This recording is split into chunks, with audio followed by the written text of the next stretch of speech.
Pokemon Platinum is probably the most beloved Pokemon game of all time. But what if we took Pokemon Platinum and just made it better in every single way? That's exactly what Pokemon Romhack creator Drayano thought when he was designing Pokemon Renegade Platinum. And boy did he cook, making one of the most fire Pokemon games of all time. Some major changes include making every single Pokemon up to Generation 4 obtainable before the National Dex, ability and stat buffs to weaker Pokemon in order to make them more viable, type changes to certain Pokemon in order to make them feel a little more complete, including the Fairy type by the way, and lastly but most importantly, revamped boss fights including gyms that have 6 Pokemon and crazy late game bosses. All these changes end up culminating into probably my favorite Pokemon game of all time. If you want to play this ROM hack yourself, I'll leave the creator's Twitter down in the description as well as the main page for the ROM hack itself. But we have a long video ahead of us, so without further ado, let's begin our Renegade Platinum journey. And as a really quick reminder, I will be using the Hardcore Nuzlocke rules that you see on screen right now. And now, finally that we are actually all clear, let's begin our journey. Like any other Pokemon Platinum playthrough, we are given the selection of 3 starters. Here on our first attempt, we pick Chimchar. I'm really excited to check its nature and its ability, and we lost the first battle. Well, that's attempt 1 I guess. But anyways, on attempt 2 we actually defeat Barry's Piplup in a pretty close battle mind you, and we're finally actually able to check out our Chimchar. One of the big changes Drayano made is giving access to hidden abilities for the starters. This means my Chimchar with a naive nature, which is pretty solid, has the Iron Fist ability, making it really useful. From here we head to Lake Verity to find Cyrus just tweaking out right next to the lake, and then we head to Sand Gem Town to meet with the Professor and Dawn. Here we're able to nickname our Chimchar Nightstand, and we also get access to the 2 other starters that we didn't select. In Renegade Platinum we actually get a lot of access to gift encounters just like this. My rule for selecting which one I would get was that I would pick beforehand and then have to go with it no matter what. I picked Turtwig as my selection, which ends up turning out pretty well as it has the hidden ability Shell Armor. In these difficult ROM hacks, consistency is key, and being able to avoid all critical hits is the most consistent you can possibly be. I nickname him Dresser, and it's time to head out. Another gift encounter that I get is a Eevee that we get back at our mom's house. With those 2 gift encounters out of the way, it's time to focus on the actual route encounters. Once we're past the early game, I won't be covering them too much just so that we don't impede too much on the video length. Plus, some of them are just awful. Like, look at this Sharpedo that I got in Pastoria City that has the worst stats I think I've ever seen on a Pokemon ever. In Lake Verity, we find a Starly who unfortunately has Reckless instead of Intimidate. A ground immunity with Intimidate would be much better, but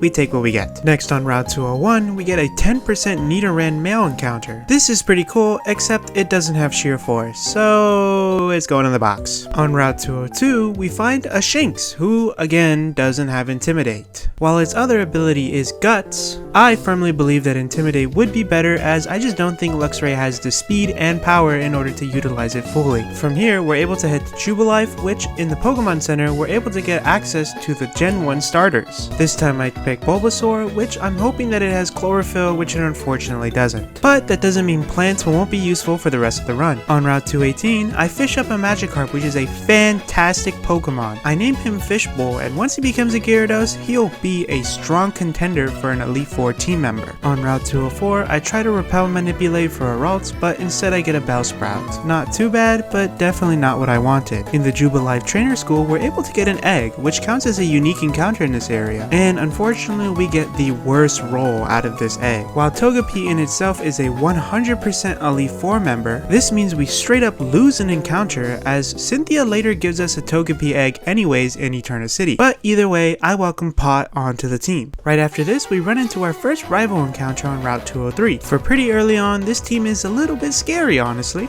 His Munchlax can definitely snag a kill if you're unprepared. But our box isn't too shabby for this early game, so we get around him pretty easily. Shinx is able to one-shot the first Starly with a Spark, then Loveseat the Eevee is able to 1v1 the Munchlax pretty consistently, and lastly TV the Shinx is able to one-shot Piplup with a Spark. From here, we skip a couple encounters just to delay them a little bit and head to Orberg City right away. Here in Orberg, we're able to find Steven, who gives us a free Beldum. This encounter is amazing. One thing I really love about this Romhack is while most of the bosses get pretty difficult, Drayano is not afraid to give you very strong Pokemon all throughout the entire game. In Orberg Mine, I Repel Manipulate hoping to get either a Zubat or a Geodude, but unfortunately we pull an Onix. While not a completely awful Pokemon since it has buff stats in this game, the dupes would have really helped for an encounter later on. From here I head back to Ravage Path in order to Repel Manipulate to get a very high chance at Zubat. Crobat is amazing in this game during the early game, as well as giving us the dupe for Orberg Gate. On our way back to Orberg Gate, we encounter an Abra, who unfortunately runs away from us and we lose our encounter on Route 203. While that sucks a decent bit, our box is still really strong, so it's not too bad. But in Orberg Gate, we finally Repel Manipulate for what we've been looking for this whole time. With the Zubat dupe, it gives us a pretty high chance of getting a Riolu, which we fortunately pull. This Pokemon is amazing in this Romhack,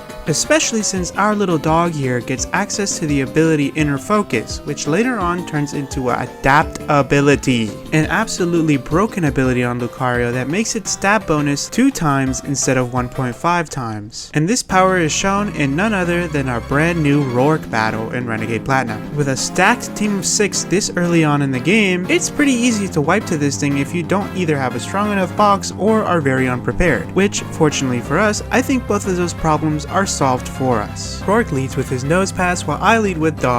This Nose Pass normally sets up Stealth Rocks, but a Force Palm is easily able to one-shot it from full HP. Next to come out is Geodude, who also goes down instantly to another Force Palm. After Geodude is Onix, who is bulky enough to survive a single hit and retaliate with a strong Bulldoze. So I switch out to Dresser, who is fairly safe with its Shell Armor ability. Onix just sets up a Stealth Rocks in return, which is kinda bad. Next turn, Onix sets up a Sandstorm, while Dresser just only hits 2 hits of Bullet Seed to leave Onix left with red HP. Next turn, Onix just lands a really weak Bulldoze, and then Dresser is able to take him down in one last hit. Next to come out is this very scary Larvitar who has a Flame Orb and Guts. Normally, it protects right away, so I take that as an advantage to switch out to Love Seat, the newly evolved Glaceon. And while I take a lot of damage from Stealth Rocks and Sandstorm Chip, I can just one-shot next turn with a 4-time super effective Water Pulse.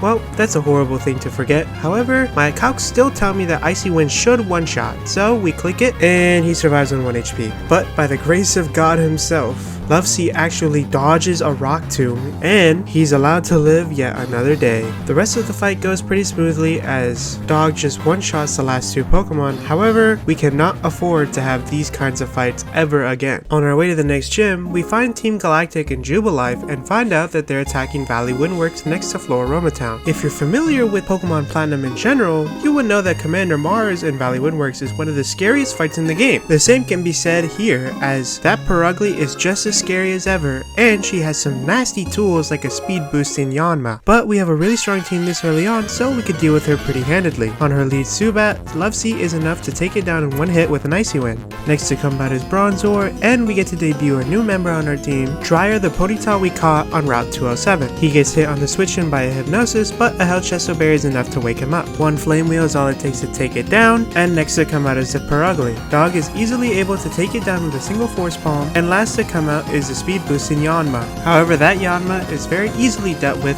the newly evolved Fishbowl, and with that we save Valley Windworks and clear out Commander Mars. On our way to Eterna City in Eterna Forest, where you would normally team up with Cheryl, you first have to battle her in this Romhack. This is the first of a couple new mandatory mini boss fights that is added into this Romhack. She's pretty easy though, so I don't go over her. Here in Eterna Forest, we Repel Manipulate to get one of the most important encounters of the entire run, a Mischievous named Nightlight. Nightlight has one main huge buff in this Romhack, and that is an added Fairy type. If you know anything about Gen 9, then you would know that Ghost Fairy is one of the most broken typings in the entire game, having 3 immunities from typings alone, as well as a ground immunity from Levitate. This thing becomes an amazing pivot as well as a really good sweeper with things like Nasty Plot. Also, in the old Chateau, we're able to get the Guarantee Rotom encounter, which is really useful. I name him Breaker, and there's a pretty high chance you'll be joining on the Elite 4. Amazing support moves like Will-O-Wisp, as well as the ground immunity and just very solid solid typing means that it'll be very useful later on. On Route 206, we're able to repel manipulate to get a guaranteed Sneasel. With a good speed stat, this thing is insanely useful, but unfortunately, she has a 3 in her IV for speed, so it'll be a little more complicated when we try to use her. However, that doesn't matter for now, as it's time to face Gardenia. She has a scary Roserade that has Technician as its ability, and several Pokemon that have buff stats, but the Shelder with Skill Link that we caught on Route 205 is insanely useful here. Gardenia leads with a Blossom while I lead with Toaster the Cloyster. Toaster is easily able to one-shot both the Blossom and the Tangela that comes out right after with an Icicle Spear that guarantee hits 5 times. Next to come in is Cherim, who is both faster and threatens with Grass Knot, so we swap out to Lightbulb the Crobat that we caught on Ravage Path. Lightbulb is easily able to one-shot the Cherim, and next to come out is Roserade. Roserade is going for extra sensory, so it's really easy to switch out to Mirror the Metang, who 4 times resists. Next turn, Roserade outspeeds and lands a Magical Leaf, while Mirror just lands a Zen Headbutt to bring down Roserade below half. With a held leftovers, we're able to have enough HP so that we would even survive a critical hit Magical Leaf. So, next turn, Roserade goes for a Magical Leaf, and Mirror unfortunately misses a Zen Headbutt. This now means that Mirror is dead to a crit, so we have to switch out to Lightbulb. She's able to finish the job with a Wing Attack, and next to come out is Grottle. Lightbulb misses a Poison Fang, and Grottle sets up a Leech Seed. I know that Grottle is going to protect here, so I switch out to Toaster on the protect turn. Toaster is then easily able to one-shot the Grottle, and last to come out is Breloom. Both of Breloom's stabs would kill if it's a crit, so I decide to switch out to Lightbulb, who is holding a Chesto Berry just in case Breloom spores. And finally, Lightbulb is able to land a Wing Attack, which is 4 times super effective and takes out Breloom in a single hit. With that, we defeat Gardenia in a pretty clean battle. A much better look than Rourke's gym, at least. With that taken care of, we head over to the Team Galactic building where we have to face Commander Jupiter. Her team isn't that scary besides the one Skuntank. A combination of Sofa and Toaster handles the Golbat, then Toaster easily deals with the Tangela that comes next. Next up is Jupiter's Sableye, which we easily deal with in 2 turns with Icicle Spears. Last thing to deal with is that pesky Skuntank. I switch out to Dog, who does a really big chunk with Bone Rush, and then once Dog's HP gets too low, I switch out to Chair and easily clean up with Dig. With that, Commander Jupiter is defeated and is off to the next city. Really quickly though, here we get a quick Porygon, which is pretty good. From here, we head to Route 206, where we're able to repel manipulate for a guaranteed Gligar. By leading with a level 22 Croconaw that we got for free from Floroma Town, we're able to get a Gligar 100% of the time. The Totodile line also gets Intimidate, meaning we're able to guarantee that it's immunity instead of Hyper Cutter. This means when Gligar evolves, it'll have the amazing ability Poison Heal. Poison Heal Gliscor may not come to every single boss battle, however, Gliscor just carries us through so many fights. Quite possibly the most consistent Pokemon in the entire game. From here, we head to Wayward Cave where we have to battle another mandatory boss battle. This time, it's a little girl Mira. She has a Kadabra who has a Life Orb and is impossible to switch in due to her amazing coverage. If you play this in an unsafe way at all, you will lose a Pokemon. She leads with Togetic, who gets easily handled by Loveseed's Aurora Beam. Next is the super scary Kadabra, who confuses Mirror on the switch-in. This was our only real, viable switch-in, which sucks a lot. Fortunately, Kadabra is guaranteed to go for Grass Knot here, so we switch out to Dog, who takes minimal damage on the switch-in, and then back to Mirror on a Psybeam. I risk a crit on Grass Knot to land an Iron Head, and then finish off this demon with a Bullet Punch. The last 2 Pokemon are pretty simple, as Computer the Porygon completely walls the Haunter and can't get hit, and Dog is able to outspeed and one-shot the last Porygon too. Crisis averted. On our way to Pastoria City, we have another rival fight, but nothing really happens in it, so we'll skip over it for now. Instead, we will highlight a very stupid boss battle right before Pastoria City. Here we have to fight the Bug-type Elite Four Aaron. This is a major run ender for many of those who are not prepared. Fortunately, this game has been ran so much and there are a lot of resources to use, so I have a very tried and true strategy going into this. Aaron leads with Dustox while I lead with Nightstand the Monferno. Turn 1, I set up Stealth Rocks while Dustox just goes for a Toxic that is healed by a held Pecha Berry. From here, I'm able to switch out to Lightbulb the Crobat, who is immune to Toxic. Lightbulb then 2-hit KOs the Dustox with Wing Attacks, and then takes 2 more KOs with a combination of Stealth Rock Chip plus Wing Attacks. Next is a dreaded Drapion, but Dresser is able to easily switch in and stare down the boosting Drapion, as Dresser won't even die to anything from a +2 Drapion as it has a Shell Armor ability. And fortunately enough, an Earthquake is just enough to take out Drapion. Lastly is Scizor, but Nightstand is easily able to come in and finish off the battle with a strong Flamethrower. Very clean battle. Now that we've finally arrived in Hearthome, it's time to take take on leader Fantina. And while I struggle through this puzzle, let me explain to you why she's so tough. Fantina leads with Drift Blim that has Air Slash, Calm Mind, Baton Pass, and Shadow Ball. Fantina loves to set up Calm Minds and then Baton Pass into one of her two very strong special attackers in Gengar and Mismagius. Not only that, Drift Blim can be a problem by themselves, as a boosted Drift Blim with Unburden can outspeed and one-shot your whole team. The other three are manageable as so long as you know what you're doing. With all that yip yap out of the way, let's actually start the battle. Fantina leads with Drift Blim while I lead with Pot, the now Togekiss. My strategy is a pretty well-known strategy that's usually done with a male Umbreon, but we don't really have Umbreon. Instead, Pot just spams Captivate over and over again until Drift Blim eventually Baton Passes anyways out to one of the special attackers. This does indeed risk some crits, but what are you gonna do? Eventually, Drift Blim finally switches out to Gengar, so I switch out to Sneasler who can hopefully take care of it. Except Gengar clicks Will-O-Wisp for literally no reason and Sneasler gets burned on the switch hit. So here I have to switch out to TV, the Luxray, who risks 2 crits from Dazzling Gleam but fortunately dodges them and then kills with a crunch. Next to come out is Mismagius. She's going for a Dazzling Gleam, so I switch out to Gate, the Bastiodon that we got from our fossil. Bastiodon then takes a Shadow Ball and hits an Iron Head that brings down Mismagius to a range where she heals with a Citrus Berry. From here we gotta risk another crit from Shadow Ball that we again dodge fortunately, and Iron Head is able to take down Mismagius. Next to come in is Drift Blim once again. I switch out to Lovesea, who could have died to a crit, but we're not in the range where we can be risking them. Fortunately we dodged it and Aurora Beam one-shots. Next to come out is Dusclops, who Sync, the now dark type for Alligator, is easily able to take care of with 2 crunches. Next is Bayonet, who also gets outsped and one-shot by another crunch from Sync. Last is Spiritomb, but she can't really do anything to Sync, and Sync just wins the 1v1 to end the battle. A very not so clean battle, but we made it through nonetheless. Once we're done with Fantina, we have a pretty quick and easy rival battle that we have to deal with. We then head over to the Pokemon Mansion, which is getting attacked by Team Galactic. Here we team up with Barry to fight the owner as well as Commander Saturn in a very scary 2v2 that relies way too heavily on the AI. The other two lead with Bronzong and Wigglytuff, while Barry and I lead with Staravia and Dryer the Rapidash respectively. Wigglytuff instantly goes for a Thunderbolt, taking down Staravia in one hit, and Dryer goes for a Flare Blitz that takes down Bronzong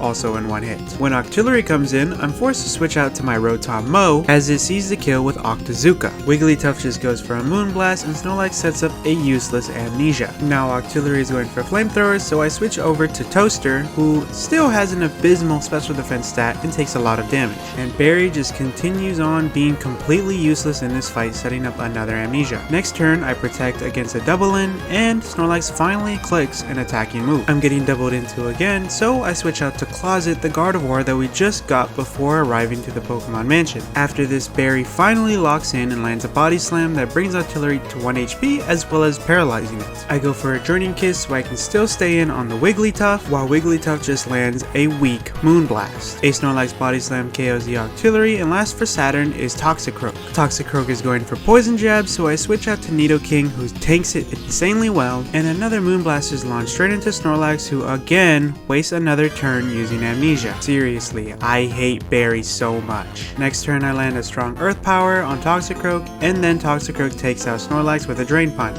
This unfortunately puts him out of range for a KO next turn, which puts us in a pretty scary spot. Fortunately, Prinplup finds the KO with Icy Wind, and now it's a 2v1. I switch out to Closet once Nidoking is 1 HP, and Barry and I just jump the final guy. An insanely difficult battle only because the AI is stupid. With that catastrophe out of the way, it's off to Veilstone City to face off against Maylene. Maylene leads with the Medicham, while I lead with Nightlight the Mismagius. Nightlight easily one-shots Medicham with a Moonblast, and next to come out is Maylene's own Adaptability Lucario. It can't be one-shot because it has a Focus Sash, but we also have a Focus Sash. Moonblast does over half, while Flash Cannon brings us down to 1 HP. Lucario has no priority, so a Moonblast just takes him out next turn. Next to come out is Gallade, and on the Sand Headbutt we're easily able to just switch into Closet. A Draining Kiss brings Gallade down to 1 HP while also full healing us. In retaliation, Gallade sets up a Light Screen. One more Draining Kiss kills, and next to come out is Toxicroak. Toxicroak is guaranteed Poison Jab, so we switch out to Chair the Steelix, and switch out to Nightlight on a Drain Punch. I repeat this cycle a bunch of times until Light Screen is gone, and just switch into Curtains the Gliscor, who's able to take down Toxicroak with a single Earthquake. Next to come out is Machamp, who is going to Protect, so I switch to Closet on said Protect.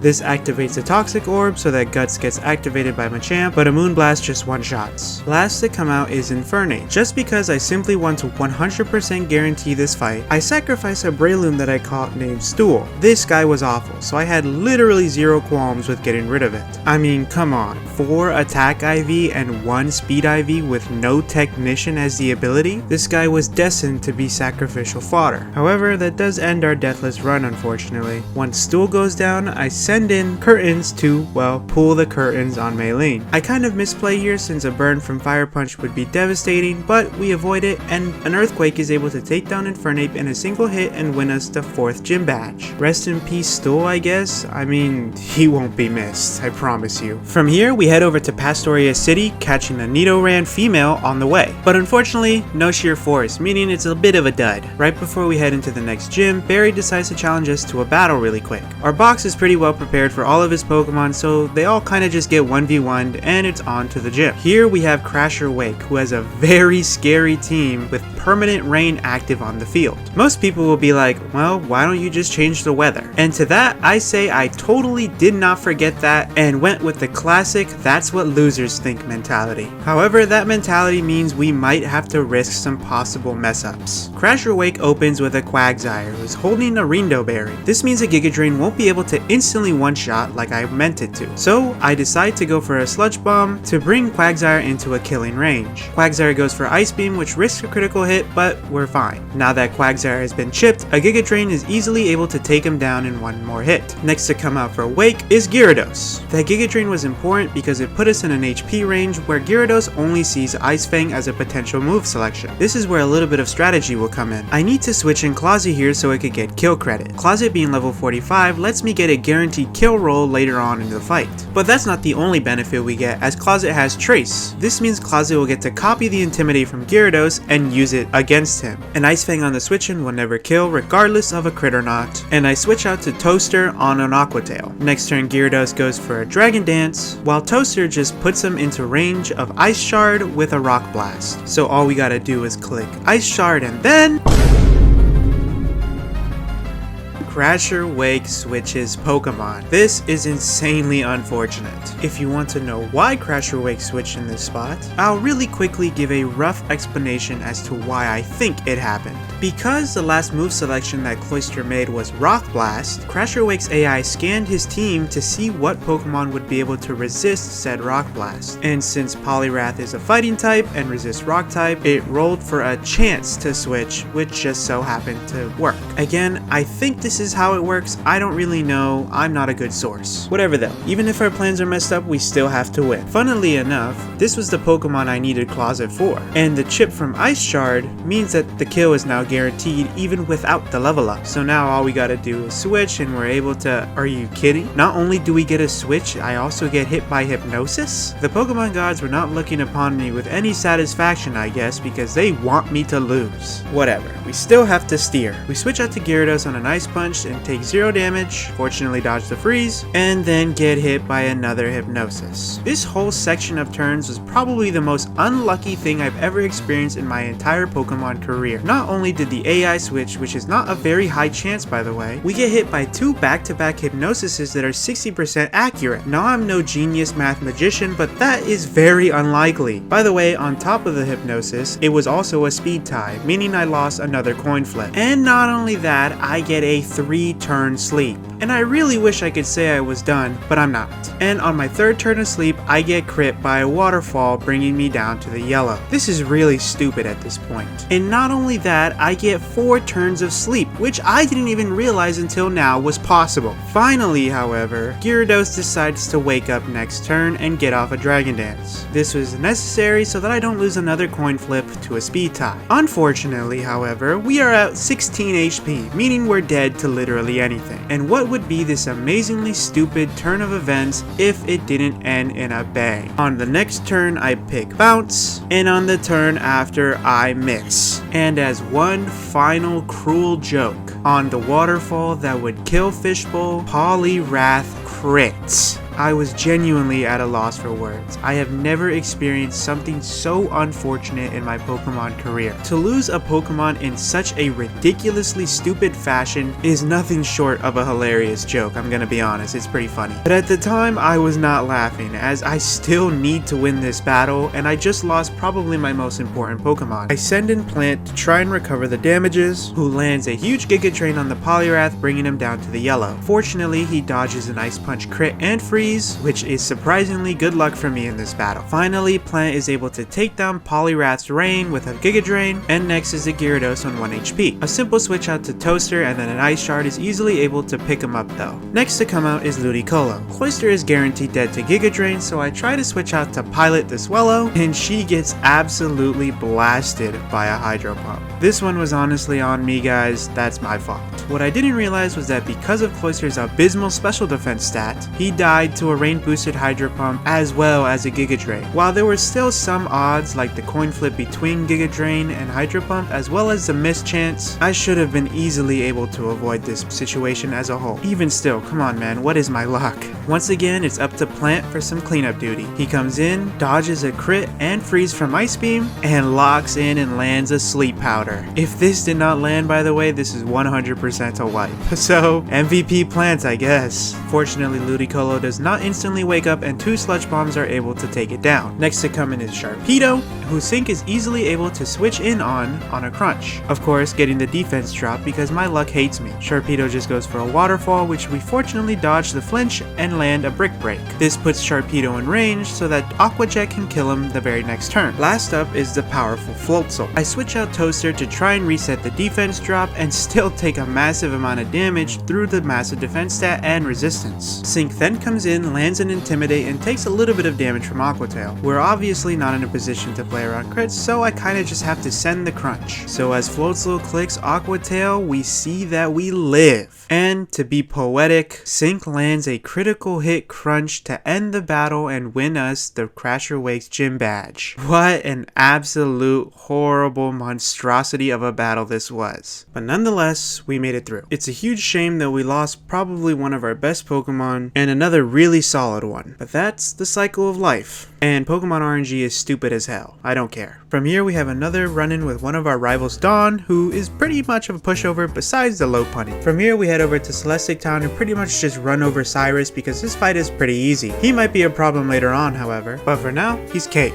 Our next battle, however, is going to be pretty tough. For the first time in the run, we have to face someone who's using a legendary. Casovale Darok is a newly added required fight in Renegade Platinum. A Gallade that can land a crit with Scope Lens and could kill one of your Pokemon, an insanely strong Life Orb Metagross, and a powerful Entei that can end Pokemon very quickly. It's pretty scary, but we have a pretty powerful team to deal with it. Darok leads with Gallade, while I lead with Fan the Staraptor from Lake Verity. With a held Life Orb, a Fly is able to one-shot Gallade, bait out Empoleon who knows Ice Beam, and then one-shot him as well with a close combat. Next to come out is Entei, so I switch out to Sync, who intimidates and tanks a Stone Edge for no damage. Next turn, Entei goes for another Stone Edge that does minimal damage, and an Aqua Tail leaves Entei very low HP. Next turn for Alligator just goes for a simple Aqua Jet and takes down Entei. Next to come out is Staraptor. I switch out to Rotom, who tanks a Brave Bird, taking about half HP, and then he gets outsped next turn and I just let him die for literally no reason. I seriously don't know how I missed this. That's my bad. Anyways, with that out of the way, Weavile is able to come in and land an Icicle Crash to take down Staraptor. Next to come out is Metagross, and I switch into Nightlight on a Hammer Arm. Next turn, a Choice Specs boosted Shadow Ball is able to one-shot the Metagross. Last to come out is Alakazam, who's going for Psychic, so I switch into Freezer, the Weavile. She takes no damage since she's immune, and a Feint Attack is able to easily one-shot the Alakazam and win us the battle. I really shouldn't have lost a Pokemon, but I'm stupid. Especially since Rotom is so good. Oh well, rest in peace my goat.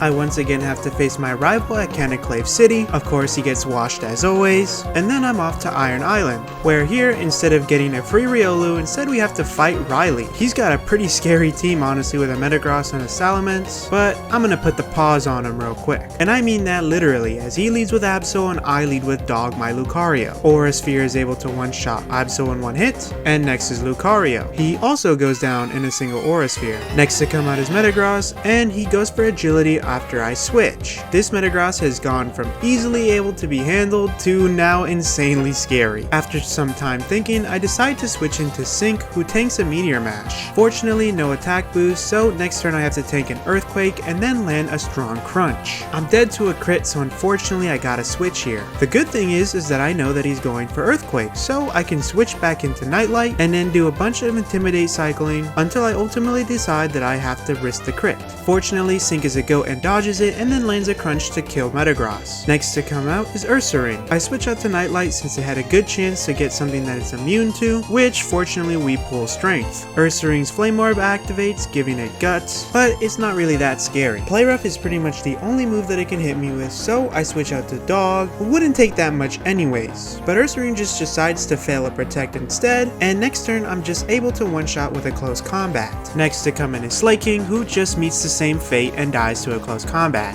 Last up is Salamence, but I can just switch into TV on Fly, then out to Nightlight on Dragon Rush, and lastly finish off the pseudo-legendary with a Moonblast. Pretty fun and difficult fight. Up next we have Byron in the Canaclave City Gym. His gym would be scary if he didn't just have a weakness to dying. Byron leads with Bronzong, while I lead with Nightstand the Infernate. Turn 1 I set up taunts so Bronzong can't get up screens, and then hit a Flamethrower for a big chunk of damage next turn. A Gyro Ball does pitiful damage, and then a Flamethrower is able to take down Bronzong. Next to come out is Steelix, but it has a special defense of like 5, so it goes down to another Flamethrower. Next to come out is Aggron, who won't die to a Flamethrower and has Aqua Tail, so I'm forced to switch out to Dresser. An Earthquake brings Aggron down to its 30, but we're always safe to a Head Smash since we have Shell Armor for no crits. One more Earthquake takes him down, and next to come out is Magnezone. However, they just meet the exact same fate and go down to a single Earthquake. Next is Forretress. Next to come out is a Golduck that I caught a while ago named Rubber Duck. He just lands 2 quick surfs and ends Forretress's life. Last to come out is Bastiodon, and as much as he would like to stall, Nightstand is easily able to come in and blow him to smithereens with a 4x super effective close combat. A very, very, very easy gym. Really quickly we gotta head over to Lake Verity and Lake Valor to deal with Team Galactic once again, which are complete pushovers by the way. And really quickly we're off to Candace. Candace's team is much scarier than Byron, so this is going to be more of a real battle. She leads with Abomasnow while I lead with Toilet.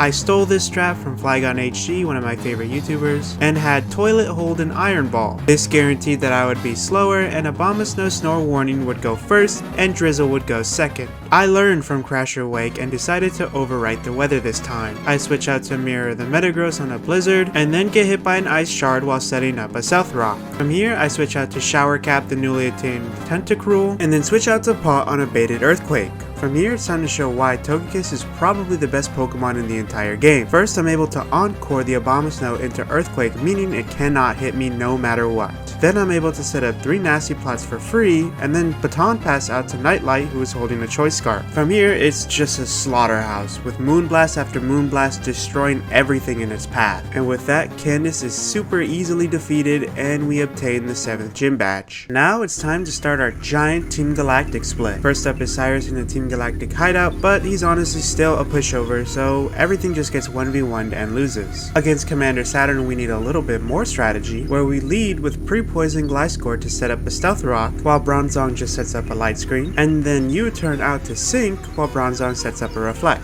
Then Sync with Brick Break is able to smash both of the screens, and then take the KO with a Crunch. The rest of the fight ends up being pretty easily handled, except that Pelipper does get dangerously low against the Rhyperior, but there ain't really much to worry about. However, up next is probably the hardest battle in the entire game besides the Elite Four. It's a 12v12 battle where I team up with Barry to take on Commander Mars and Jupiter. It's kind of like impossible to account for every single thing that'll go down, so my plan is pretty bare bones. So unfortunately, we'll have to count on Barry for this fight. Mars and Jupiter lead with their Crobats, while Barry and I lead with Staraptor and Aggron respectively. Turn 1, one of the Crobats is able to one-shot Staraptor with a critical hit Brave Bird, while the other one sets up Double Team and I set up a Stealth Rock. Next turn I switch out to Mirror the Metagross, while the Crobats just do the same thing and attack the Snorlax. Barry does Barry things while he attacks with a Zen Headbutt and just misses. The next turn the Crobat just kills himself using Brave Bird, the other one sets up a third Double Team, I set up an and agility to hopefully be able to outspeed everything else. And of course, Barry misses a crunch. He's trying hard and he's doing his best, I guess. Next to come out from Mars is Electivire, and of course, I miss a Zen Headbutt to miss the KO. Jupiter's Crobat just takes down Snorlax with another Brave Bird, and Mirror just takes a big chunk of damage from a Cross Chop from Electivire. This fight is not going very well. Fortunately, next turn Zen Headbutt lands and takes down Electivire in one hit.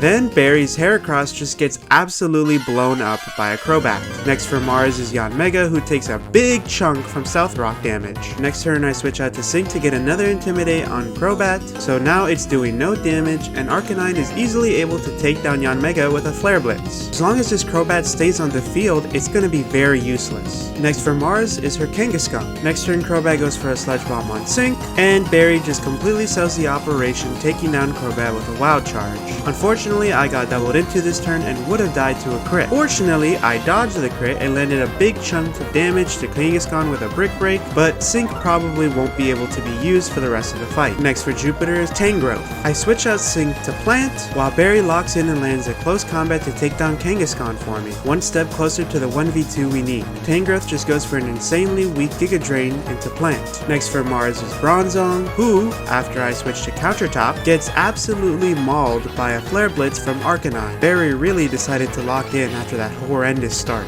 Tangrowth then clicks Focus Blast, which makes my heart sink instantly, but then I realized it's always going for Arcanine, so we were always safe. Arcanine goes down here, but he did great, so flags of honor are being waved. Last for Mars is her Ugly Per Ugly. I can't afford to be blown up, so I switch Counter Top to Plant, while Barry's Empoleon lands a very strong Ice Beam, which also freezes, might I add. A Body Slam from Per Ugly then does way more than I expected while also paralyzing. Empoleon then just takes down Tangrowth, while I get fully paralyzed. Obviously, I gotta switch out again. So I go out to Counter Top, who takes no damage from Body Slam, but of course gets paralyzed. A Psychic from Bronzong also deals a little bit of damage while it eats up strong Hydro Pump. Next turn Per Ugly goes for another Body Slam and must have a Secret Serene Grace because it is 3 for 3 on paralyzes now. Empoleon breaks through fortunately, but the Hydro Pump into Bronzong just barely leaves it on 1 HP. Of course, I'm punished since Bronzong goes for Swagger into Counter Top and in Counter Top hits himself. Next turn I have to switch out Counter Top to Mirror, while Per Ugly lands a Body Slam into Empoleon and Bronzong goes for a Gyro Ball into the Mirror slot. And Empoleon of course is just fully paralyzed. Next turn I make a great call, go for Protect while I get doubled into. As a result, Empoleon is able to land an Ice Beam into Bronzong and take him out. I'm pretty sure Gastrodon is going for Earth Power here, so I just made the hard switch into Nightlight, who unfortunately gets hit by a Hypnosis of course, but get the call right on the Earth Power. Empoleon goes for a 4-time super effective Grass Knot into the Gastrodon slot, which you would think would kill, but Gastrodon lives with about a quarter left. From here I switch out to Counter Top since the only thing that can really hit me is a Play Rough, which does like no damage, and Gastrodon then goes for an Earth Power into the Empoleon slot. But Empoleon survives on a literal pixel. I'm pretty sure if Empoleon died on this turn right here, we would lose the battle. And just to lock in for that extra effort, Empoleon breaks through paralysis and lands the Grass Knot to take down Gastrodon. Next for Jupiter is her Sableye, and next turn Counter Top gets hit by another Play Rough. Shadow Claw from Sableye is enough to take down Empoleon, and my bad luck just keeps on coming as Counter Top misses a Head Smash. Last for Barry is his Breloom, who takes a gigantic Play Rough from Per Ugly the very next turn. Fortunately, he survives the Oko and is finally able to get rid of this stupid fat cat. It's finally a 2v1. On top of that good luck, Counter Top finally lands a Head Smash even though it's honestly a little too late. All that's left for Jupiter is her Skuntank, who absolutely obliterates Barry's final Pokemon Breloom with a Gunk Shot. Another Head Smash lands, bringing Skuntank down to about half. It's now a 1v1. On an incoming Crunch, I switch out to Nightstand my Infernape, who takes no damage from Crunch, and finally ends this 12v12 battle from hell with a Flamethrower into the Skuntank. My RNG could not be worse in this fight.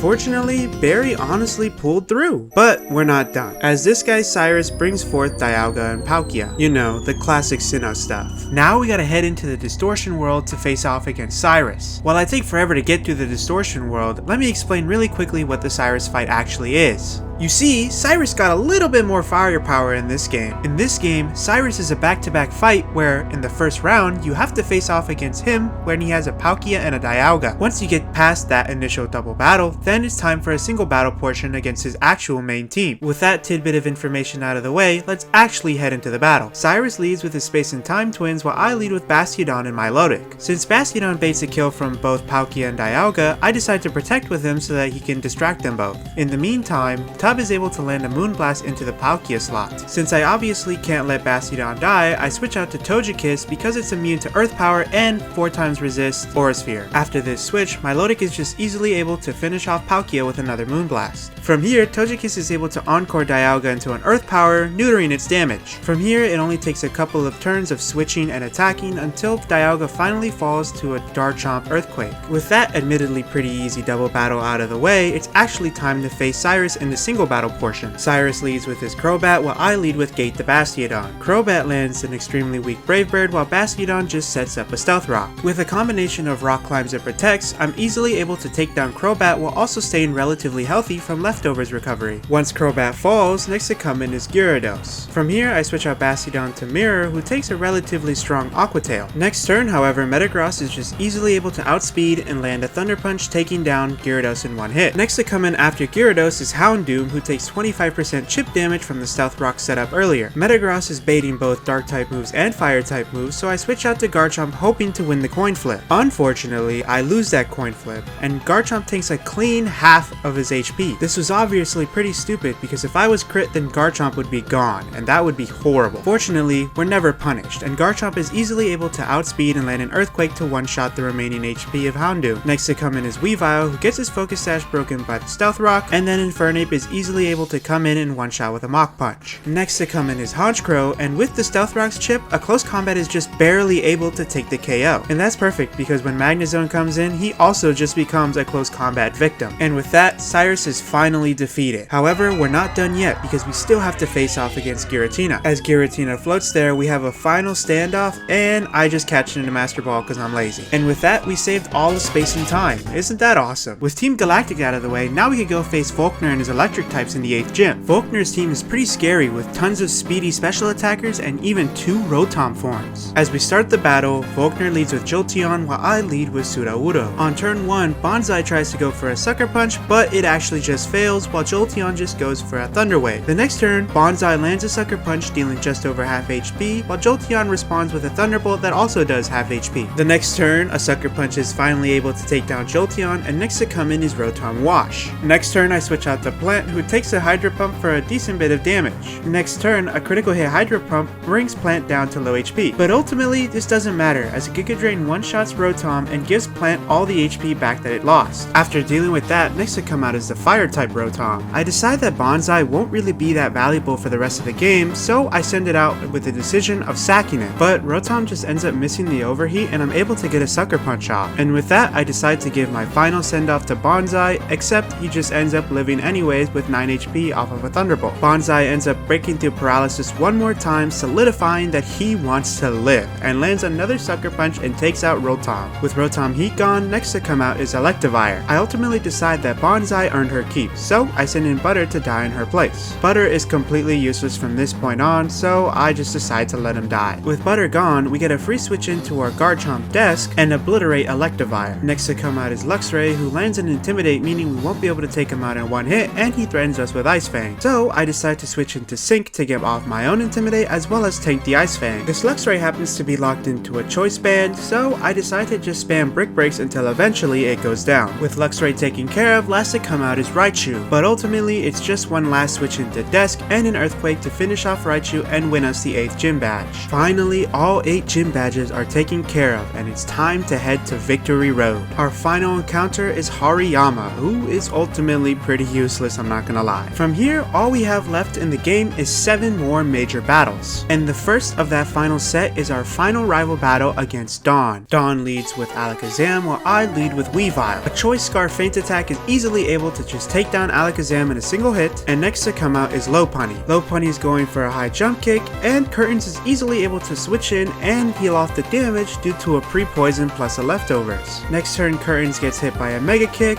but this ultimately doesn't matter as a Fly is able able to bring Lopunny down to 1 HP next turn. His fly also serves a double purpose, as a fly and protect gives us more leftovers plus poison heal recovery. Next turn, Gliscor goes for a U-turn, which I thought would kill, but it ultimately doesn't, so I switch out to Weavile and Ice Shard is able to take the KO. Next for Dawn is Clefable. From here, I switch out to Mirror the Metagross and just land an Iron Head and take down Clefable in a single hit. Next to come out is Mamoswine, who is holding a Choice Band and is going for Earthquake, so I'm comfortably able to switch out to Curtains, who is immune to Earthquake, and just stall out till I'm full HP and eventually take down Mamoswine with a combination of Flies and Earthquakes. Next to come out is Vaporeon. From here, I switch out to Tub the Milotic, who takes an Ice Beam plus a Muddy Water to land a Moonblast. With this chip, I'm able to switch out to Vase my Victory Bell, but unfortunately get hit by an accuracy drop from Muddy Water. To guarantee I don't get trolled here, I pivot back to Tub and then back into Victory Bell, and outspeed with a Choice Scarf and land a Seed Bomb to finally take down Vaporeon. Last for Dawn is Torterra, so I pivot out to Curtains, who's able to easily tank anything Torterra can throw at him. After a Protect to stall, I go for a U-turn and switch out to Toaster on a Stone Edge and land a final Icicle Spear to take down Torterra and win us the final rival battle against Dawn. With that taken care of, it's time for our final battle right before the Elite Four, our final rival battle against Barry. He leads with Staraptor while I lead with Toaster the Cloyster. Staraptor goes for a U-turn right away, switching into Breloom, but Cloyster just one-shots Breloom on the switch-in with an Icicle Spear. Next for Barry is Heracross, and Cloyster is baiting a close combat, so I switch out to Nightlight and land a Moonblast to instantly take the KO. Next for Barry is his Empoleon, who's going for Flash Cannon, so I switch into Destined Garchomp and take the KO with a single Earthquake. Next to come in is the previously mentioned Staraptor, and so I switch into the Marvel Scale Milotic against the 50-50 of Double Edge or Brave Bird. Fortunately, we get the lucky roll and it goes for Double Edge, so I'm easily able to switch into Nightlight on the Double Edge. 2 Moonblasts later, and Staraptor becomes a victim. Next to come out is Arcanine, but this puppy is holding a Life Orb, meaning its Flarelets still do a ton of damage to even a Marvel Scale Milotic. So we have to double out to Desk and unfortunately risk a crit. Fortunately, we dodge it and Earthquake is easily able to take down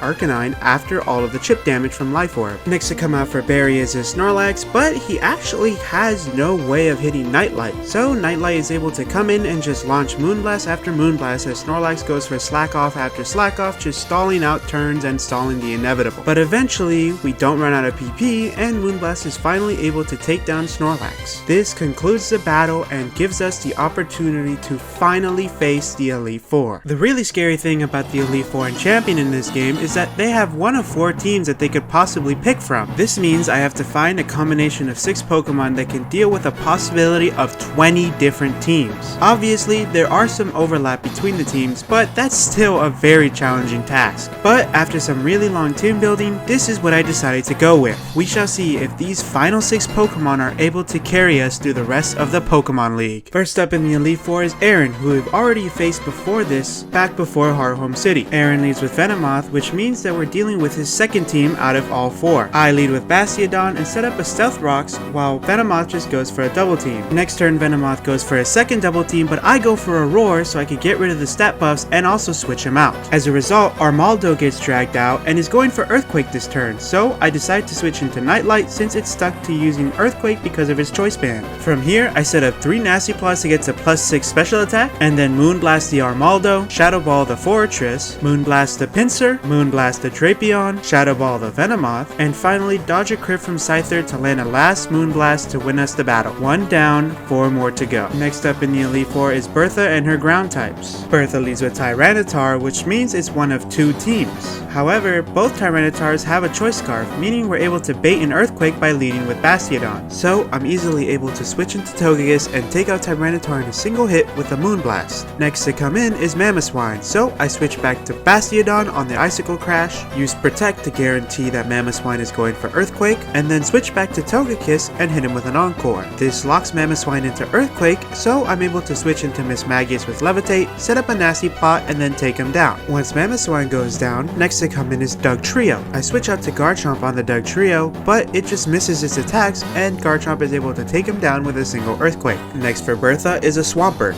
From here, I switch into Milotic, who takes way more damage from Earthquake than I expected, and then switch out to Togekiss once again on an Earthquake. Same as last time, I Encore, and then switch back out to Nightlight. After one more Nasty Plot, I'm able to sweep the remaining 3 Pokemon on Bertha's team and win us the second Elite Four battle. Next up on our hit hit list is Flint and his fire types. He leads with Rapidash, and that means we have a second team, which ironically only has 3 fire types on it. I once again lead with the classic Bastiodon and go for a Stealth Rock since I know Rapidash doesn't see a KO with any moves and will set up a Sunny Day. I want to get Rapidash out of the way, but I can't comfortably kill it in one hit. So I decide to risk a crit and go for a Roar, which fortunately gets the best roll possible and brings in Steelix. Even at this low HP threshold, the only thing that can kill Bastiodon from Steelix is Earthquake. So you know the drill. I switch into Togekiss and land an Encore on the Earthquake, and then switch into Nightlight and set up 3 nasty plots, and I KO Steelix and Drifblim with a Shadow Ball, Infernape with a Draining Kiss, and Rapidash also with a Draining Kiss. However, when Lopunny comes out, I'm slower and I'm not able to take the KO right away, plus it has Scrappy and Mega Kick. This means Miss Magius has got to switch out to Togekiss, and then Togekiss takes a KO with a Moonblast. Last to come out for Flint is his Magmortar,